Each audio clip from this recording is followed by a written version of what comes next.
Selamat bertemu teman-teman. Dalam sesi ini kita akan membahas topik-topik yang sangat mendasar dan sangat krusial dalam mengerti logika proposisi. Pertama-tama kita akan membahas apa yang disebut proposisi. Nah, proposisi itu sebenarnya kalimat, tapi bukan sembarang kalimat. Dia harus kalimat yang bisa dikatakan benar atau salah. Ya. Yang kita akan lihat pertama-tama adalah proposisi yang sederhana saja dalam bentuk atom.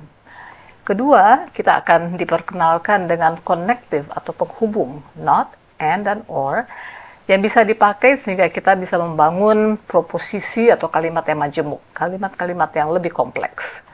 Dan terakhir kita melihat hubungan antara kalimat dalam logika simbolik dan dalam bahasa Indonesia.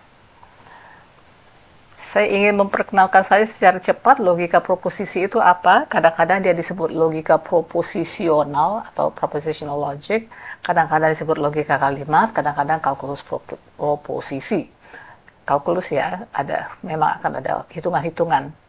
Dia adalah cabang ilmu logika matematik yang mempelajari apakah proposisi kalimat terbentuk dari apa. Pada dasarnya kalimatnya gini ya, apakah proposisi kalimat bernilai benar atau salah? Ya, kalimatnya itu bisa seperti apa? Dia bisa terbentuk dari proposisi lain yang memakai konektif. Jadi ada proposisi, ada konektif, lalu kita bisa membangun proposisi yang lebih kompleks lah. Nilainya bagaimana, benar atau salah? Nilainya bagaimana benar atau salahnya ya tergantung dari nilai kebenaran komponen-komponennya dan konektif apa yang dipakai. Jadi, sekali lagi logika proposisi itu berurusan dengan proposisi dan penghubung. Oke. Nah, saya ingin memperkenalkan juga apa yang disebut nilai kebenaran. Nah, nilai kebenaran itu sebenarnya sebuah himpunan yang terdiri dari beberapa anggota. Kita akan lihat. Kalau kita melakukan coding ya, kita mengatakan I adalah variabel dengan jenis type-nya integer ya, ini itu integer. Nah, ini kita mengatakan apa? Nilai yang bisa dipakai oleh I adalah nilai-nilai integer, yaitu bilangan bulat, bisa 0, 1, 2, 3, 4, dan seterusnya, bisa min 1, min 2, min 3, min 4, dan seterusnya. Nah, ada lagi variabel yang jenisnya bukan integer, tapi boolean. Nah, Boolean itu berarti B ini bisa punya nilai yang didefinisikan oleh Boolean. Nah, type Boolean itu apa ya? Ini nilai yang bisa dimiliki oleh variabel yang bertype Boolean itu adalah nilai kebenaran. Nah, dia hanya terdiri dari dua anggota. Dua anggotanya itu true, satunya lagi false. Atau benar atau salah. Atau nanti kalau kita beranjak dari logika proposisi ke aljabar Boolean, true itu bisa dianggap bisa disebut sebagai 1, sedangkan false itu 0. Oke, jadi itu adalah nilai kebenaran, true atau false, 1 atau 0. Sekarang kita masuk ke dalam apa yang disebut proposisi. Proposisi adalah kalimat, seperti saya katakan tadi. Nah, dia memiliki satu nilai kebenaran, tidak boleh tidak memiliki nilai kebenaran, dan tidak boleh memiliki lebih dari satu nilai kebenaran. Jadi kalau proposisinya benar, kita bilang dia memiliki nilai benar. Kalau salah ya kita bilang dia memiliki nilai salah. Misalkan kita punya kalimat seperti begini. 4 adalah bilangan genap. Pertanyaannya, apakah ini proposisi? Kita bilang, oh ya ini kan benar ya. Nggak pernah kalimat ini bernilai salah. Dia selalu benar. Oke. Dia selalu punya nilai benar, karena itu kita bilang, oh iya dia proposisi. Bagaimana kalimat ini? 4 adalah bilangan ganjil. Oh salah ya? Dia nilainya salah, nggak pernah benar. Nah, jadi dia itu memang proposisi yang memiliki nilai false. Jadi jangan terjebak dengan pendapat seperti begini. 4 adalah bilangan ganjil. Salah, karena itu dia bukan proposisi. Lah, justru dia memiliki nilai salah, makanya dia adalah proposisi yang memiliki nilai false. Jadi kalimat bukan menjadi proposisi kalau dia tidak punya nilai kebenaran atau dia punya lebih dari satu nilai kebenaran. Kadang-kadang true, kadang-kadang false. Dia disebut ambigu. Oke, coba kita lihat contoh ini. Jumlah dua bilangan prima adalah bilangan genap. Kalimat ini ambigu karena itu dia bukan proposisi. Ambigunya bagaimana? Kalau saya pakai contoh ini 3 plus 3, ini kan bilangan prima dua-duanya ya, maka dia true, bilangan genap hasilnya. Tapi kalau saya pakai 2 plus 3, nilainya false. Nah, dia kadang-kadang true, kadang-kadang false, karena itu dia ambigu, makanya kalimat ini bukan proposisi. Kalau ini bagaimana? Jumlah dua bilangan ganjil, ada bilangan ganjil. Nah, ini kan selalu true ya. Nggak pernah itu bilangan ganjil plus bilangan. Oh, sorry. Ini selalu false ya. Nggak pernah bilangan ganjil plus bilangan ganjil menghasilkan bilangan ganjil. Oke? Karena itu dia memiliki satu nilai kebenaran yaitu false. Sedang hujan kah? Nah, orang yang bertanya itu tidak pernah bisa dipersalahkan. Ya, dia tidak bisa dibilang betul atau salah. Pertanyaan itu tidak memiliki nilai kebenaran. Oke, karena itu dia bukan proposisi. Ayo ikut English Club. Well, it's a good idea. Tetapi ini kita nggak bisa bilang dia punya nilai true atau false. Ya, jadi pertanyaan dan kalimat suruh itu tidak memiliki nilai kebenaran. Orang yang bertanya atau mengajak tidak menyatakan pendapat apa-apa. X adalah bilangan ganjil. Nah, ini tergantung X-nya ya. Tergantung nilai X-nya. Kalau saya bilang 4, maka dia bernilai false. Kalau saya bilang 3, dia bernilai true. Karena itu dia ambigu. Ini juga ya. Oke. Jadi, pada dasarnya kalimat yang mengandung variabel seperti contoh nomor 1, 5, dan 6 itu biasanya bukan proposisi.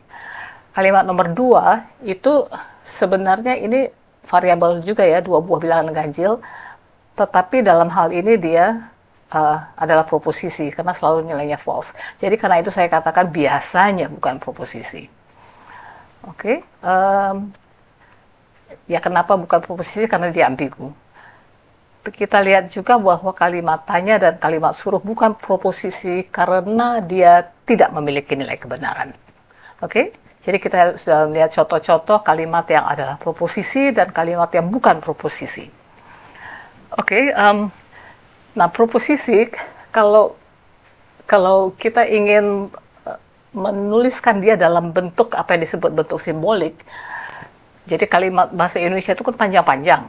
Nah, tetapi dalam logika proposisional, itu kalimat yang panjang-panjang itu akan direpresentasikan oleh suatu variabel saja, sehingga nanti dia bisa diolah secara matematis dan menjadi, jadi dia berguna karena dia bisa diolah secara matematis dan juga dia akan menghilangkan beberapa ambiguitas. Nanti kita akan lihat contohnya.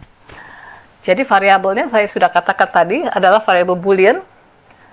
Domainnya, universe-nya, kemungkinan nilainya apa saja? Ya nilai kebenaran itu. Yaitu kalau enggak 0, 1. 0 itu dianggap false, 1 itu dianggap true. Jadi kita misalkan punya variabel T nih, oke? Dia variabel boolean, dia menyatakan proposisi ini 3 lebih kecil dari 4. Nilainya apa jadinya ini? Dalam hal ini nilainya true, yaitu 1. Oke, jadi proposisi akan kita representasikan dengan suatu variabel.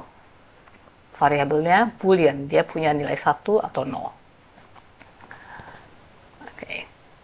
Kita beralih ke topik yang kedua. Selama ini kalimat yang kita lihat adalah proposisi atom. Dia tidak bisa dipecah ke dalam komponen-komponen yang lebih kecil.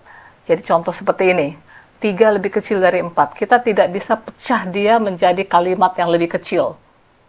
Tidak bisa ya, kita tidak bisa pecah dimanapun, hasilnya sudah bukan kalimat lagi. Oke. Nah, kalau proposisi majemuk, itu adalah proposisi yang merupakan komposisi dari satu atau lebih proposisi yang menggunakan penghubung atau konektif. Jadi, kalau kita pecah, kita bisa mendapatkan proposisi yang lain. Karena apa? Dia terdiri dari proposisi yang lain. Nah, kalau proposisi atom memiliki nilai kebenaran, proposisi majemuk juga, kalau dia benar dibangun dengan benar, proposisi majemuk juga punya nilai satu kebenaran. Karena dia juga proposisi. Apakah atom atau majemuk, tetap saja dia harus punya nilai kebenaran. Kalau kita punya 3 adalah bilangan ganjil, ini proposisi atom ya. 4 adalah bilangan genap juga ya. Nah, coba saya gabung. Oke, saya membuat satu komposisi antara proposisi pertama dan kedua ini, lalu saya menggunakan konektif atau penghubung dan 3 adalah bilangan ganjil dan 4 adalah bilangan genap. Nah, kalau kita melihat kalimat seperti ini, lalu kita akan bilang, oh iya, benar ya. Dia langsung memiliki nilai kebenaran juga, yaitu true, karena dua-duanya true. Karena itu kita bisa sambung dengan dan. Tetapi misalnya kita menyambung 3 adalah bilangan ganjil dan 4 adalah bilangan ganjil. Nah, yang ini false ya kan? Nah, kalian bilang, wah ini kalimat ini sekarang sudah jadi false. Walaupun yang ini masih true, tetapi karena kita menggunakan dan, oh ini nggak benar nih yang bagian keduanya. Ya. Lalu, jadi kita tetap mendapatkan proposisi majemuk, tetapi nilai kebenarannya false.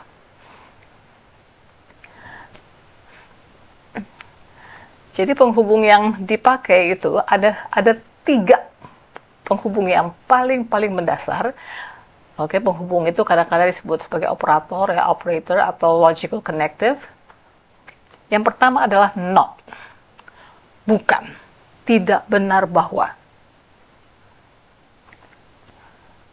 Ya, jadi kalau ada kalimat 3 adalah bilangan ganjil, kalau saya tambah not di depannya, kita akan bilang 3 bukan bilangan ganjil. And. Jadi kita sudah lihat contohnya tadi. Yang satu lagi, or, atau. Okay. Ketiga penghubung kalimat ini disebut functionally complete. Nah, itu maksudnya apa? Maksudnya kita bisa membangun kalimat apapun di dunia ini dengan menggunakan 3 konektif ini. Kalimatnya mau sekompleks apapun bisa dibangun. Okay. Bahkan hanya not dengan and saja juga sudah bisa, dengan not dengan or saja sebenarnya sudah bisa. Oke, nah sekarang ini kan masih kalimat ya, kata ya, not and or. Sekarang kita ingin mencari, mendefinisikan dalam bentuk simboliknya, not itu ditulisnya sebagai apa? Kalau tadi proposisi dalam bentuk variabel, kalau not, penghubung not bagaimana? Simbolnya seperti ini. Seperti minus lalu pakai cuk ke bawah gitu ya. Ini adalah simbol untuk dan. Yang kadang-kadang disebut konjungsi, conjunction. Jadi konjungsi itu berarti apa? Berarti dua-duanya harus ada ya. Oke, dalam bahasa Indonesia itu dan tetapi juga. Tetapi itu sebenarnya dan. Hanya saja artinya berlawanan. Arti kedua komponennya berlawanan. Ini adalah simbol untuk or atau or disjunction, disjungsi. Okay. Ini kenapa disebut konjungsi yang and, karena kan dua-duanya harus true sampai keduanya jadi true. Kalau ini disjungsi, nggak usah ini salah satu aja yang true dia sudah menjadi true. Nanti kita lihat. Hierarki operasinya seperti begini. Sama seperti dalam aljabar ya. Kalau kita punya ekspresi seperti gini, kita akan bikin minus 5 dulu kan. Setelah itu ada plus, ada kali, kita akan mengeksekusi kali dulu ya. Kali dulu dieksekusi, baru kemudian plusnya. Tetapi juga kita bisa menggunakan tanda kurung. Tanda kurung bisa mengganti susunan hierarki. Jadi sama seperti dalam aljabar, kalau saya pakai begini ya. Oh, tiba-tiba saya setelah minus 5 plus A dulu, barusan hasilnya dikalikan dengan 7. Oke, jadi sekali lagi penghubungnya apa? Not, and, dan or. Simbolnya seperti itu.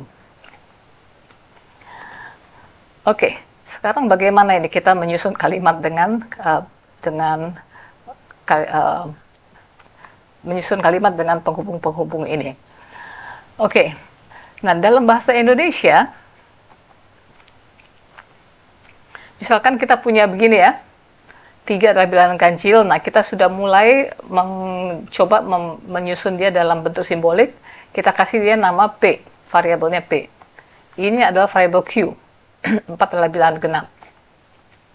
Dalam bahasa Indonesia, kalau kita bilang 3 adalah bilangan ganjil dan 4 adalah bilangan genap, dalam bentuk simboliknya, nah kita sudah definisikan P itu ini kan.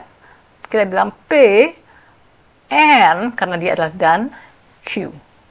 Dibacanya P and Q. P and Q. P dan Q. 3 bukan bilangan ganjil. Nah, P adalah 3 adalah bilangan ganjil, karena itu bukan adalah negasi dari P. Oke, jadi not P itu adalah translation, terjemahan dari 3 bukan bilangan ganjil, kalau P-nya adalah 3 adalah bilangan ganjil. Dibacanya not P. Kita lihat contoh lagi. Misalkan kita punya 2 variabel proposisi atom seperti ini. P, tono sehat, Q, tono bekerja dengan baik. Kalau bahasa Indonesianya tono tidak sehat, nah ini sudah majemuk ya. Karena apa? Atomnya itu tono sehat.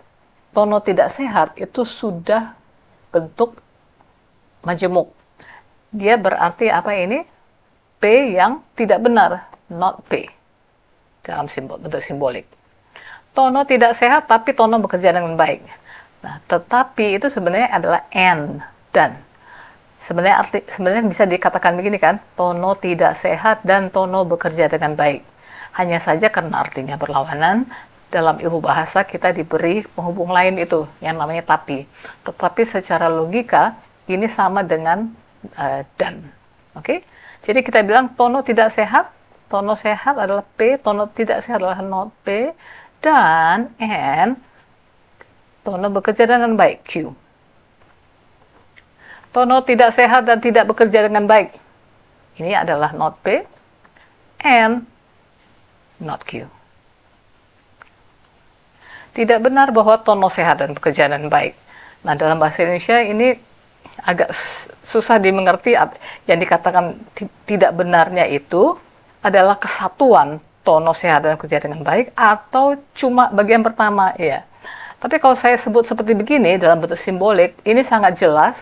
Ini berarti apa? Tidak benar bahwa tono sehat dan bekerja dengan baik. Ininya, dannya itu yang dikatakan tidak benar. Ini beda dengan begini ya, not P and Q. Nah, kalau dalam bahasa Indonesia ini kita jangan-jangan kadang-kadang mengartikannya seperti gini ya. Tetapi kedua ekspresi ini tidak sama ya. Oke. Jadi ini contoh proposisi majemuk dalam bahasa Indonesia dan bagaimana dia diterjemahkan menjadi dalam bentuk simbolik. Nah, sebuah ekspresi itu valid kalau dia menghasilkan suatu nilai kebenaran. Saya kasih contoh dalam aljabar dulu.